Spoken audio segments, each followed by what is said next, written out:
Woodsong by Gary Pualsen, Day 3. We must cross the Alaskan range. Somebody before the race kept saying it was the highest mountain range in North America, which is true, and it takes all of this day climbing and another one climbing, still more, to get up into the peaks. We pass through 3 more checkpoints, 2 of them villages with children running out to watch the teams come through. They are intensely curious and study each thing I do as I feed and take care of the dogs. One checkpoint is a trapper's cabin where we may stop but are not allowed inside the cabin. My team is very slow, much slower than most other teams, and I realize on this day that I will be very lucky to finish the race, let alone do well. Finishing is all I originally wanted, but the hot worm is always there. The thought that maybe your dogs are special and will prove themselves better than Rick's or Susan's or any of the other front-end runners. It is a futile dream, a strange thought to have, but it is there nonetheless. Until this 3rd day. The mountains, the climbing and climbing, have a way of establishing reality. As the team climbs into the peaks above Timberland and comes out at the Rainy Pass checkpoint where there are 30 or so other teams stopping to feed and rest, I have entered into a state of almost idiotic bliss. I am tired beyond belief, beyond how it was in the army, beyond anything I have known. I am tired. But the team is moving and seems healthy, and everybody is eating and drinking, and the scenery is so beautiful that it doesn't matter how far we're behind. I am steeped in beauty, and it's like going back 10, 12,000 years, running over these mountains with a dog team. Like becoming a true human, a human before we became cluttered by civilization, like going inside and becoming a cave painting. We end the 3rd day in the Rainy Pass checkpoint, resting. I sit on my sled and stare at the dogs while they sleep, my eyes closed, and when they open again, it seems a moment 4 hours have passed. Yogi is up, jerking around, wanting to fight, and I realize it is time to go. Day 4. Over Rainy Pass and down through the gorge, everybody warned the rookies about the gorge, also known as the gut and the chute. It is a 20-mile downhill run through a river gorge studded with boulders, and you run on an ice sledge steeply down, weaving in and out of the boulders for the whole distance.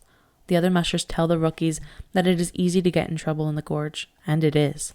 In a moment of sheer stupidity, worried that I will lose my team, I tie my left arm to the sled. Seconds later, I am knocked off the sled, and as the dogs careen down through the gorge, they loop out and around a boulder, but the sled does not make it cleanly and hits the boulder, and I am knocked off the runners and cannot get up. I bounce, bang, off boulders, swing back and forth like a piece of meat. I seem to do the most of the gorge run on my back, whamming boulders with the top of my head. Through a miracle or two, my stupidity in tying myself to the sled dogs doesn't kill me.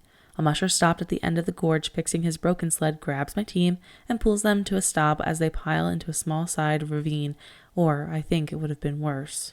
Tattered, bleeding, ragged, and stunned, I come out of the end of the gorge to crash in the next checkpoint and spend the day recovering.